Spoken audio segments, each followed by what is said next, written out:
बाजार में जश्न का माहौल चल रहा है, हर रोज नए रिकॉर्ड बन रहे हैं।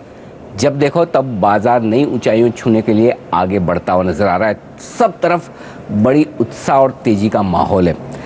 अब बड़ा सवाल है कि जब आप रिकॉर्ड हाइस पर पहुंचे और बड़े अहम आंकड़ों के नज़दीक और पार पहुंचते हुए दिख रहे हैं, तो फिर आगे क्या? इस वक्त जब आप लाइफ टाइम हाई पर हैं, तो हमने सोचा क्यों ना ढेर सारे सवाल जो हमारे मन में है, आपके मन में है, उनका जवाब लिया जाए। और इसी सवाल के जवाब लेने के लिए आज से हमने एक नई सीरीज़ की शुरुआत की है। जी हाँ, life at life time high, यानी कि लाइफ टाइम हाई पर बाजार कैसे दिख रहे हैं और आगे क्या कुछ होगा। और इसकी शुरुआत करने के लिए देश के सबसे बड़े वेल्थ क्रिएशन एक्सपर्ट, इनसे बेहतर कौन हो सकता है। जी हाँ, मेरे साथ है मोतीलाल ओसवाल फाइनेंशियल सर्विसेज के जॉइंट एमडी और फाउंडर रामदेव अग्रवाल साहब। सर, स्वागत है आपका CNBC आवाज़ पर। आपने बहुत अच्छी टाइटल पकड़ी है, life at all time high. बिल्कुल, और आपकी स्माइल, आपके चेहरे का ग्लो ये बता रहा है कि आप किस तरह से इस तेज़ी को एंजॉय कर रहे हैं। सबसे बड़ी बात ये कि जब बाजार नीचे था तब भी लोगों को डर लगता था कि खरीदे और नीचे जाएगा, और अब बाजार जब लाइफ टाइम हाई पर है तो भी तब भी डर लगता है। बहुत ज़्यादा डर है, अब तो बहुत ज़्यादा डर है। अभी तो मैं अमेरिका जाके आया, मतलब लास्ट 50 वो AGM 5-6 मई को, तो उसके बाद 8-10 दिन मैं 20-25 क्लाइंट्स से मिला, जो जिनको those who want to invest in India. सबका एक ही है कि India is the best country to invest after America. Probably India is the best country to invest, लेकिन महंगा है, महंगा है। तो वो भी कंसेंसस था। लेकिन वो जो अच्छा है, जो क्वालिटी है, वो तो हमेशा महंगा रहेगा। हाँ, लेकिन फिर भी अब वहाँ से बैठ के वो तो खरीदेंगे क्वालिटी, वो तो बोलते हैं हम क्वालिटी खरीदेंगे, लेकिन जी। फिर भी उनका एक पैरामीटर है कि at what point two enter. तो मेरे को ऐसा लगता है कि जब भी वीक होगा बाजार, तो बहुत सारे लोग साइडलाइन से बैठे हैं, वो डिसाइडेडली अंदर आएंगे। तो जब इतने लोग बाहर बैठे हुए हैं तो बाजार शायद गिरे ना। अच्छा, और ये जो बाहर बैठे हैं, न सिर्फ अमेरिका में बल्कि हिंदुस्तान में भी है। अरे यहाँ तो उनसे भी 10 गुना ज़्यादा है। हाँ।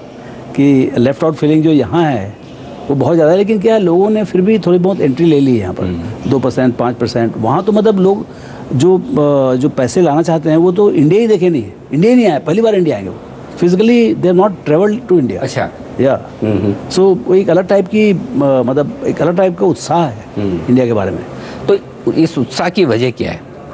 क्या उनके पास दुनिया भर के दूसरे बाजारों में अमेरिका के बाहर मौके कम हैं, इसलिए उन्हें लगता है कि बस एक ही चॉइस बची हिंदुस्तान, या फिर वाकई में वो हिंदुस्तान को लेकर बहुत बुलिश हो रहे हैं? नहीं, ये इस बार ही जो बुलिशनेस है वो 2 तरीके से है। एक तो कंट्रास्ट में जो इतने इमर्जिंग मार्केट्स हैं, सबकी हालत ख़राब है, चाहे रशिया हो, ब्राज़ील हो, चाइना हो, सबके अपने अपने कंसर्न है। राइट। वो जो उसके कारण से उनको कंफर्ट नहीं मिलता है। और दूसरा ये है कि इंडिया कुछ ज़्यादा ही अच्छा कर रहा है अपने हिसाब से। मतलब हेडलाइंस जो हैं, चाहे मोदी साहब का ग्लोबल ट्रेवल हो, उनके दुनिया भर के जो स्लोगन ड्रिवन जो प्रोग्राम्स हैं, सबका विकास, सबका साथ, बेटी बचाओ, बेटी पढ़ाओ, बेटी बचाओ, सो ऐसे बहुत सारे ऐसे मतलब सोशल, पॉलिटिकल, डेवलपमेंटल सब जो स्लोगन्स वगैरह हैं, और उसका जो फॉलोअप है, उनका जो सस्टेन विनिंग है इलेक्शंस में, और एक उनका जो एक पर्सनालिटी है, जो उनका दबंग, जो वो 56 इंच जो वाली बात करते हैं, वो एक्चुअली उस टाइप का एक माहौल बना हुआ है। सो उसी कारण से बहुत अट्रैक्शन है। यानी कि हिंदुस्तान की इमेज ही वैसी बन गई, अभी दबंग देश वाली। हाँ, अभी एक शेर की तरह दिख रहा है वहाँ से। मतलब ग्लोबल माहौल में एक जो माहौल दिख रहा है, मतलब एक्चुअली मेरे थोड़ा सरप्राइज भी हुआ कि भाई इतना क्या गर्मी है। मतलब इंडिया उतना ही अच्छा है, फिर भी मैं बोला पहले ही बहुत अच्छा था, अभी भी बहुत अच्छा है। तो मेरे को इतना डिफरेंस समझ नहीं आया था, बट लेकिन 1 साल के अंदर भी बहुत अंतर पड़ गया इमेज में। अगर आप फॉरेन इन्वेस्टर्स की नज़र से देखें, तो हिंदुस्तान बदल गया बेहतर होने के लिए। बहुत बदल। तो इसका मतलब रामदेव सर ये समझा जाए कि अब कहीं किसी भी वजह से कोई करेक्शन आए इंडियन मार्केट्स में? आएगा ही, पक्का आएगा। अच्छा, वो गारंटीड है। अच्छा, उस पर मैं थोड़ी देर में आऊँगा। पहले थोड़ी अच्छी बात कर लूँ। अच्छी बात। तो अच्छा, अगर कोई करेक्शन आए तो इसका मतलब क्लियर कट है कि बहुत सारे विदेशी निवेशक ऐसे हैं जो पैसा लगाने के लिए तैयार बैठे हैं हिंदुस्तान में। पक्की बात है, उसको कोई डाउट नहीं है। अभी तो है कम से कम, और आगे कैसे होगा वो तो चेंजिंग माहौल होता है। लेकिन उसी कारण से क्या होगा, जो भी गिरावट आएगी वो स्विफ्ट होगी और बहुत शॉर्ट लिव्ड होगी। उस पर मैं आता हूँ। उससे पहले आपने जो एक बड़ा पॉइंट जिसकी वजह से आप ये कह रहे हैं कि बाहर के इन्वेस्टर्स बड़े बुलिश हैं, वो है इस सरकार के कामकाज को लेकर, और 3 साल अभी सरकार ने पूरे किए हैं। तो बाहर वालों का अपना नज़रिया है, हमारा अपना नज़रिया है। आप एज मार्केट एक्सपर्ट कैसे देखते हैं कि 3 साल में जो सरकार ने किया, उम्मीद के मुताबिक, क्योंकि बड़ी एक्सपेक्टेशन के साथ सरकार रही थी, उम्मीद से कम या उम्मीद से बेहतर? देखिए, हम शेयर आगे लोग हैं, समझे ना जी। तो हम कंपनी एनालिसिस करते हैं, तो हमारे लिए इंडियन कॉर्पोरेट भी एक कंपनी है, राइट। और जो दिल्ली में जो लोग बैठते हैं वो मैनेजमेंट है। हाँ, बिजनेस तो बहुत अच्छा है, जो भी इंडिया का बिजनेस है, मतलब India as a country fantastic business opportunity है। ओके, अब मैनेजमेंट कैसा है? सी, अच्छा बिजनेस और अच्छा मैनेजमेंट, उसी के लिए आप खरीदते हैं ना। तो अच्छा बिजनेस तो सालों सदियों से रहा है, अपॉर्चुनिटी तो था ही इस कंट्री को। अब सवाल ये है कि जो मैनेजमेंट में कितना फेरबदल हुआ है। अब मैनेजमेंट जो है, देखिए 3 साल पहले बात होती थी पॉलिसी पैरालिसिस की। जी। एक ऐसा माहौल था कि भाई कोई डिसीजन हो नहीं सकता है, सरकार के पास आप पहुंच नहीं सकते हो, सरकार की मतलब वहाँ कोई सुनवाई नहीं है, कोई डिसीजन मेकिंग प्रोसेस नहीं है, और डिसीजन हो ही नहीं सकते, मतलब सब बंद ही है, ऐसे टाइप का था। वहाँ से आप देखें जो माहौल बदला है, जो पेसिमिज्म से ऑप्टिमिज्म को जो माहौल बदला है। प्रॉब्लम्स अभी भी हैं, ऐसा नहीं कि सब प्रॉब्लम सॉर्ट आउट हो गया, हम राम राज्य बन गए, ऐसा नहीं है। प्रॉब्लम अभी भी उतने ही है, लेकिन जो एक मूड है, मूड ऑफ द नेशन जो है, वो जो पेसिमिज्म का माहौल था वो ऑप्टिमिज्म में बदला है, एक होप का माहौल बदला है। तो अगर हिंदुस्तान एक लिस्टेड स्टॉक है, हाँ, इंडिया, तो पी मल्टीपल बढ़ेगा। okay, हाँ, तो अब मुझे ये बताइए आपका फॉर्मूला QGLP, हाँ, राइट, हाँ, जिसके बेसिस पर आप शेयर खरीदते हैं, वही, उसमें कितना स्कोप है इस स्टॉक के लिए, इस कहानी के लिए, हिंदुस्तान की स्टोरी? तो इसमें यही है कि आपको जो पहला होता है क्यू, तो quality of business, quality of management. अब मैनेजमेंट में क्या 3 चीज़ देखते हैं हम। एक तो देखते हैं इंटीग्रिटी, सबसे पहला ईमानदार मैनेजमेंट है कि नहीं, राइट, उसमें सही, उसमें टिक हो गया। ओके। अब दूसरा देखते हैं कि भाई इसमें कॉम्पिटेंस कितना है।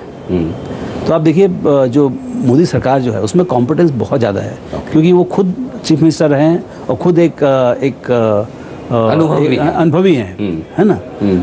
तीसरा उनका जो बैकग्राउंड है, उनका खुद का पर्सनल बैकग्राउंड है कि भाई कि उनके फैमिली में अकेले हैं, मतलब वो he doesn't have a family, कुछ ऐसा उनको लालच नहीं है, फाइनेंशियल लालच नहीं है उनको, राइट। ओके।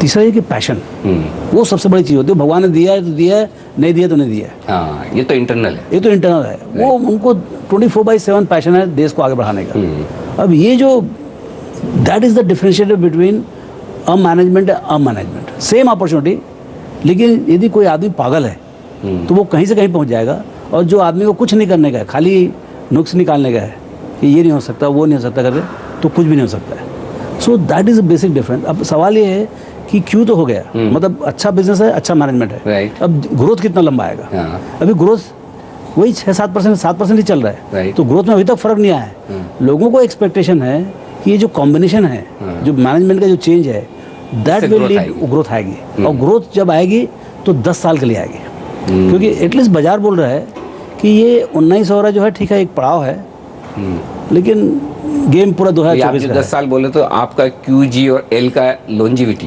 आ गया, फिर मतलब लंबे समय, जी और एल दोनों आ गए, तो QGL। अब सवाल है क्या भाव दें। हाँ, ये इन्वेस्टिंग में क्या है, आप महंगा नहीं खरीद सकते कोई चीज़। अब पी क्या है भाई, देखिए पूरे विश्व का अभी डाउ का भी 18-20 का भी, बिकॉज ग्लोबली क्या है, इंटरेस्ट रेट बहुत नीचे है, राइट। तो उससे यहाँ इंडिया में भी रिलेटिव वे में इंटरेस्ट रेट नीचे आ रहा है, तो 19-20 का पी मल्टीपल जो ना बहुत आउटलैंडिश पी मल्टीपल नहीं है, लेकिन है महंगा है, लेकिन अपर बैंड, हाँ, बहुत ज़्यादा है ऐसा। हाँ, लेकिन बहुत अच्छा मैनेजमेंट भी आया है, और मैनेजमेंट अभी तो डिलीवर नहीं किया है, अभी तो 3 ही साल हुए हैं, अभी तो तैयारी हुई है, अभी तो हवन की तैयारी हुई, हवन होने का बाकी है अभी तो पूरा। तो अब वो है कि भाई आप 5-10% ज़्यादा दे रहे हैं क्या, वो चीज़ में कुछ बोल नहीं सकते आप बाजार में। 10% करेक्शन भी हो जाए तो उसमें कोई बड़ी बात नहीं है। ऐसे जो कारण हमें दिखते हैं, हाँ, उसमें तो ऐसा कुछ लगता नहीं कि जिसकी वजह से कारण तो जो है नहीं दिखता, उससे आने वाला है। तो ऐसा क्या हो सकता है? रिस्क कहीं से भी आ सकता है, रिस्क कहीं से भी आ सकता है। आप मतलब आप और हम यहाँ बैठ के बात नहीं कर सकते, ना तो इतना समय है और न ही हमको उतना ज्ञान है कि रिस्क कहाँ से आएगा। रिस्क एक बहुत अच्छी बात बोली बफेट ने, किसने अभी तो इस बार, कि आप रिस्क को खोज रहे हैं और risk has a way to find you, risk आपको पकड़ लेता है। हाँ। जैसे मौत होती है ना, ऐसा है। तो अब ये समझ के चलें कि भाई अगर 500-700 पॉइंट की निफ्टी पर रिस्क है, हाँ, तो उसके लिए 2-5 हज़ार पॉइंट की तेजी को क्यों छोड़ा जाए? देखिए 10% का डाउन साइड हमेशा रखने का जेब में, राइट, 10 और 15, और बड़े विद्वान लोग तो 20% भी रखते हैं। ओके, लेकिन अप साइड 100% है 5 साल में। 5 साल में 5 साल का आप इन्वेस्टिंग पीरियड रखो, 10-15%, 20% भी आपका नीचे गिर सकता है, राइट, लेकिन अप साइड इज 100 और मोर देन 100%। इस खास चर्चा में वक्त एक छोटे से ब्रेक का। ब्रेक के बाद जल्द लौटेंगे और बात करेंगे रामदेव अग्रवाल सर से।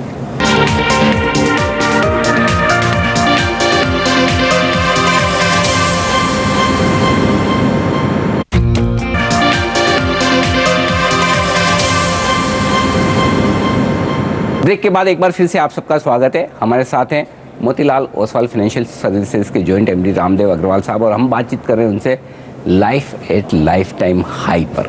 मैं आपका एक फंड देख रहा था, हाँ, और वो जब 2014 में मोदी सरकार आई, उस समय आया था बस। हाँ, उस समय 16 मई को इलेक्शन के रिजल्ट थे, 26 मई को सरकार ने कामकाज शुरू किया। आपका फंड शायद 30 तारीख को चला, 29-30 तारीख को रहे, और वो 10 रुपए की एनएवी वाला अभी 26-25 नहीं 24 रुपये हो गया। 24 रुपये एनएवी, 25 रुपये का, हाँ 24, यानी 2.5 गुना हो गया। मतलब इस फंड को अगर मैं Motilal Oswal focus M35 fund को मोदी सरकार का रिपोर्ट कार्ड समझूं, तो मतलब 2.5 गुना रिटर्न आपने बना के दिए। और जाहिर से उसी का वो फर्क है। ये बाजार में जो है ना, जो एवरेजेस की बात हो रही है उसमें 30-35% बढ़ा होगा। 7500 का इंडेक्स होता था, 9600 से 9600, 2000 पॉइंट, यानी 30%। 2000। तो ये जो एक्साइटमेंट दिख रहा है बाजार में, वो 30% का नहीं है, वो 100% का है। क्योंकि सब इन्वेस्टर लोग, कोई 100%, कोई 80%, कोई इवन मोर देन 100% भी बनाया लोगों ने। तो ये जो पता नहीं इस बार का इंडेक्स जो है ना, is not reflecting the true movement in the market. जैसे मेरे ख्याल है 75 लाख करोड़ के आसपास होता था मार्केट कैप, अभी 125-127 लाख करोड़ है। सो क्लियरली मार्केट में बहुत ज़्यादा वेल्थ क्रिएट हुआ है। एक्चुअली पैसा किसने बनाया? जो प्रोमोटर्स हैं, promoters of the large and slow moving companies. जैसे आपके जितने लाइन से देख लो आप, चाहे वो TCS हो, चाहे रिलायंस हो, चाहे इन्फोसिस हो, विप्रो हो, ये सब कंपनी वहीं खड़े हुए हैं 3 साल में, राइट। और इवन सन फार्मा है, ये सब जितने काफ़ी बड़े बड़े 2-2-2.5 लाख करोड़ वाले जितने हाथी लोग हैं, वो सब वहीं रह गए, और बाकी सब उसके पीछे जितने थे सब आगे बढ़ गए। तो अब जब आप ये कह रहे हैं कि बाजार महंगा है वैल्यूएशन के लिहाज से थोड़ा, तो क्या जो सस्ता है वो खरीदा जाए? IT फार्मा, जहाँ क्वेश्चन मार्क बहुत सारे हैं, अब डर लगता है लोगों को, या फिर जो महंगा है वो महंगा ही रहेगा, वहीं खरीदारी करनी है, FMCG या प्राइवेट बैंक्स? क्या है कि हाँ, इसमें क्या है कि ये मैं एक बात बोलता हूँ कि stock picking is not investing, right. Investing is much more, समझे ना। आपको स्टॉक पिकिंग तो करना ही पड़ेगा, ठीक है, मतलब जो 15-20 जो शेयर खरीदेंगे आप, वो तो खरीदेंगे, लेकिन how do you balance it? आप कोई चीज़ 3% खरीदेंगे, मैं 13% खरीदूँ, और यदि वो चल पड़े, डबल हो जाए, तो मैं तो 13% में काम हो गया मेरा, राइट, और आप 3% में देखते रह जाओगे आप। तो ये बहुत ज़रूरी कि आप कितना खरीदते हैं, कैसे बैलेंस करते हैं पूरा, और उसका मॉनिटरिंग कितना क्लोजली करते हैं। एक इंस्टीट्यूशनल मॉनिटरिंग होती है, वो बहुत अलग ढंग से होती है, राइट, समझे ना। सो ये जो क्या खरीदने का और कैसे पोर्टफोलियो बनाने का, वो जो मैनेजर है उसको समझने का है। हम यहाँ पर यदि 5-10 मिनट बात करेंगे, उससे मेरे लिए समझ में आता है कि कोई बहुत ज़्यादा हेल्प कर सकते हैं किसी को। अच्छा, एक सवाल जो इस वक्त की सबसे बड़ी इवेंट हिंदुस्तान में, GST, जो 1 जुलाई से लागू होना तय है, क्या कुछ बदलाव आप कॉर्पोरेट इंडिया में और मार्केट पर देखते हैं GST लागू होने से? देखिए, GST जो है, ऐसा it is build as the biggest tax reform since independence, है ना। तो अब अच्छा, ये क्या है? ये डिजिटल टैक्स है, इसमें कुछ डिस्क्रिप्शन उतना ज़्यादा है नहीं। आपको क्रेडिट तभी मिलेगा जब भी आप इनपुट क्रेडिट दिखाएंगे। तो ये काफ़ी अनसेटलिंग है for lot of small company. बड़ी कंपनी से कुछ अंतर नहीं पड़ता, वो पहले भी 100% कंप्लाइंट थे, right. उनके कंप्यूटर्स थे, उनके ब्यूरोक्रेसी था, सब कुछ था, और वो 100% पे करते थे सब बड़ी कंपनी। उनको कुछ अंतर नहीं पड़ने वाला, चाहे आप भरो चाहे उसके सप्लायर भरे, उससे कुछ अंतर नहीं पड़ता। ये जो नीचे के जो लोग हैं, जो कंपोनेंट सप्लायर हैं, या उनको काफ़ी अंतर पड़ने वाला है, क्योंकि उनके न तो उनके पास इंफ्रास्ट्रक्चर था, और वो बहुत सारे लोग कई ईस्टर्न इंडिया में या नॉर्थ इंडिया में दे वर नॉट टैक्स कंप्लायंट। सो उनको जो उसका एक सबसे बड़ा अंतर क्या पड़ेगा कि आपका टैक्स टू जीडीपी है कंट्री में। अभी देखिए, अभी आपका टर्न ऑफ द सेंचुरी में 250 बिलियन का हमारा जीडीपी था, अभी हो गया $2 ट्रिलियन का, 8 गुना बढ़ गया। Tax to GDP same 10-11%। ऐसे कैसे हो सकता है? इतने लोग बड़े बड़े बन गए, इतने सारे टावर बन गए, लेकिन टैक्स कैसे नहीं बढ़ता है? राइट। तो ये जो है, यदि आपका इनडायरेक्ट टैक्स बढ़ेगा तो डायरेक्ट टैक्स भी बढ़ेगा, क्योंकि बुक कीपिंग सुधरेगी। सी, सरकार का सबसे पहला काम क्या है? आप अच्छे से टैक्स कलेक्ट करो और उसको उससे भी अच्छे ढंग से आप खर्च करो, है ना? तो ये जो अच्छा टैक्स कलेक्शन का जो है ना, ये बहुत बड़ा मीन्स होगा। भाई आप जीएसटी लागू करो और उसको जैसे, एक तो क्या बहुत एडजस्टिंग होना चाहिए। भाई जीएसटी अथॉरिटीज़ जो हैं वो सुनना चाहिए कि भाई यहाँ तकलीफें हैं। हालांकि उन्होंने सब पूरे एसोसिएशन से उसे रिकमेंडेशंस देके, और अब देखिए सब ऑब्जेक्शंस फटाफट आया, जैसे रेट डिक्लेयर हुआ सब आ रहा है, और वो उसके हिसाब से बदलाव भी करेंगे, फिर बदलाव भी करेंगे कि जो सही है वो सही है, जो गलत है वो ठीक करेंगे वो। सो ये जो निगोसिएशन वाला जो भावना जो है वो बहुत अच्छा बात है। इस खास चर्चा में वक्त एक छोटे से ब्रेक का। ब्रेक के बाद जल्द लौटेंगे और बात करेंगे रामदेव अग्रवाल सर से।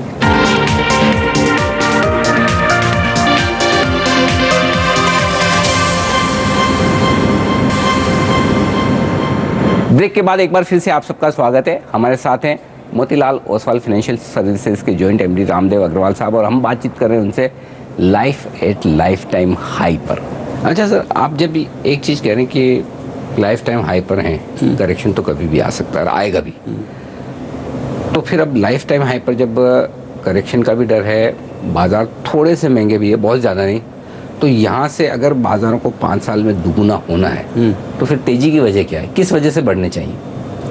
भाई इसके लिए कि आपका इकोनॉमी, जो बिजनेसेस हैं वो अच्छे करेंगे, और जो माहौल मिलेगा बिजनेसेस के लिए वो सुधरने वाले हैं।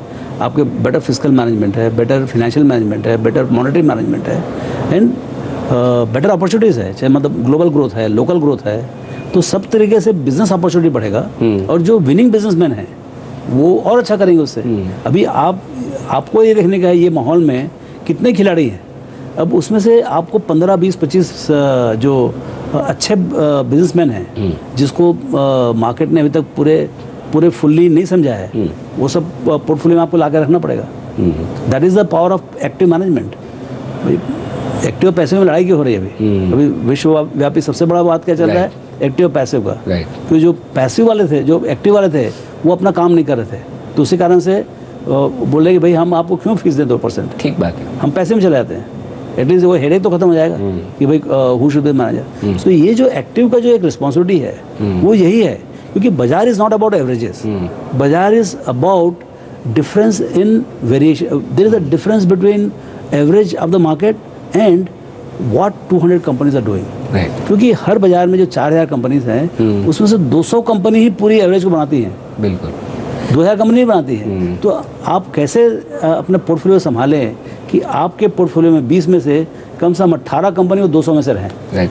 तो मैं दर्शकों की जानकारी के लिए बता दूं, एक्टिव मैनेजमेंट का मतलब ये कि फंड मैनेजर अपनी पसंद से शेयर चुनते हैं, और पैसिव मैनेजमेंट का मतलब ये कि उन्होंने किसी इंडेक्स में पैसा लगा लिया, फिर इंडेक्स जैसा चले वैसा रिटर्न आ जाए। जैसा कि फर्ज करें हिंदुस्तान में कोई फंड ऐसा है जो सिर्फ निफ्टी के स्टॉक्स में पैसा लगाता है, तो जितना निफ्टी ऊपर गया उतना रिटर्न आ गया, उसमें फंड मैनेजर को कुछ करना नहीं है इंडेक्स में। तो एक्टिव फंड मैनेजर्स ज़्यादा पैसा बना कर देते हैं। एग्जाम्पल अभी बात की हमने कि 3 साल में 24 रुपये NAV होगी 10 रुपये की। रामदेव सर, एक सवाल और है जो बहुत लोग पूछ रहे हैं आजकल। कुछ धुरंधर हैं जो सही टाइम पर उतर गए मार्केट में। आपकी सुनी उन्होंने, आप तो लगातार जब बाजार इतने ख़राब हो रहे थे तब कहते थे कि भाई खरीदिए। अब उनके मन में ये कि कहीं कुछ करेक्शन हो गया तो कहीं जोर से गिर गए तो कोई भी वजह से, तो क्या प्रॉफिट बुक कर लें? तो ये सवाल बहुत, ये सबसे बड़ी बीमारी है, ये जो प्रॉफिट बुक करके मतलब फिर क्या होता है? लोगों को ये प्रॉब्लम कि वो फिर कागजों में रह जाता है प्रॉफिट। कई बार ये कि देखा नहीं लिया, प्रॉफिट तो आता है। यदि आपने 10 में खरीदा, 24 में बेचा, तो मान लो 20-22 हो गया, आप 20 रुपये में वापस एंट्री मारते हैं क्या? इसी बाजार में सबसे बड़ा खासियत क्या है कि ये इम्पोर्टेंट नहीं है कि आपने टॉप में बेचा कि नहीं बेचा। ये बहुत इंपॉर्टेंट है लॉन्ग टर्म इन्वेस्टिंग के लिए कि जब बाजार बढ़ती है, मतलब बाजार जब 20 से 30 के लिए जब मूवमेंट चालू करेगा, आपको 20 में पूरा फुल्ली इन्वेस्टेड रहना पड़ेगा। तो आपको मालूम ही पड़ेगा कि बाजार में तेजी आएगा 24 के बाद, तो क्या फ़ायदा हुआ? 24 से 20 तक आप बाहर बैठे रहे, रोज आप सोचते रहे। देखिए होता क्या है, 100 रुपये जिसके पास है उसमें से 10 रुपये तो बेच के वो बैठ रहा है धूप तापने के लिए कि भाई कब नीचे आके ऊपर आएगा तो मैं नीचे में खरीदूंगा। और 90% अभी बाजार में है। तो वो 10 रुपये सही भाव में लगाने के लिए वो 90 के लिए वो जो है रिस्क ले रहे हैं। खराब करते रहता है उसको, रोज विश करते रहता है बाजार खराब हो जाएगा करके। तो ऐसा मतलब अपने पैर के ऊपर कुड़ाई मारने चक्कर में रहता है। और आखिरी होता क्या है कि वो काम नहीं करता है। Over a period of time it doesn't work. मेरे को जिस दिन भी डिविडेंड आता है ना उस दिन 9:15 बजे, चाहे इंडेक्स 7,000 का हो, 9,000 का हो, चाहे 11,000 का हो, वो इंडेक्स वो इन्वेस्टमेंट वापस लग जाना चाहिए सेम डे 9:30 बजे तक। तो फिर जो लोग इंतजार में हैं उनके लिए यही राय है कि पैसा जिस दिन है उसी दिन लगा लें। मेरी समझ वही है। मतलब कोई एक तो देखिए भगवान भी प्रेडिक्ट नहीं सकता बाजार कहाँ जाने वाला है। ये आप लिख के ले लो, कोई नहीं है बाजार में, चाहे वो पंडित हो चाहे कोई भी, किसी को नहीं मालूम बाजार के जाए। तो आप क्यों इतना बड़ा पंडित बन रहे हो? ठीक बात है। और अच्छा, यदि आपको फेथ नहीं है कि अगले 5 साल पैसे बनेंगे तो ऐसे भी कोई काम नहीं आपका, फिर आपका कोई काम ही नहीं बाजार में। फिर फर्क इतना है कि जब आप लाइफ टाइम हाई पर निवेश कर रहे हैं हाँ। तो थोड़ा सा व्यू लंबा कर लें। अरे लाइफ टाइम और अच्छी क्वालिटी का शेयर ले लें। अरे Anil ji, life time high है 60 साल के हिस्ट्री के लिए। हाँ। अगले 60 साल के लाइफ टाइम हाई नहीं है। ये वो तो लाइफ टाइम हाई तो भाई 1 लाख से 2 लाख कुछ भी है, 1 लाख का निफ्टी हो जाएगा। टाइम मत पूछो आप, 1 लाख का भी निफ्टी होगा, लेकिन 10 साल के बाद होगा, 20 साल के बाद होगा, वो नहीं मानो अपने को। तो अभी तो ये तो हर साल नया लाइफ टाइम हाई होगा। तो जो 2 सबसे खास बातें आखिर में आपने कही वो एक बार दर्शकों को दोहरा दूं। लाइफ टाइम हाई जो है वो पिछले 60 सालों के लिए, अगले 60 सालों के लिए नहीं। और दूसरा निफ्टी 1 लाख की भी होगी, कब ये पता नहीं कि होगी। बाय राइट सिट टाइट, ये मंत्र है जो रामदेव सर कह रहे हैं। सर बहुत बहुत शुक्रिया आपका CNBC आवाज़ के लिए वक्त निकालने के लिए, इस खास सीरीज में हमसे बातचीत करने के लिए। तो बने रहिए बाजार में, टीके रहिए और पैसा और वेल्थ कमाइए, ये है आज का मंत्र। इस खास शो में आज के लिए इतना ही, मुझे दीजिए इजाज़त। बने रहिए हमारे साथ CNBC आवाज़ पर। नमस्कार।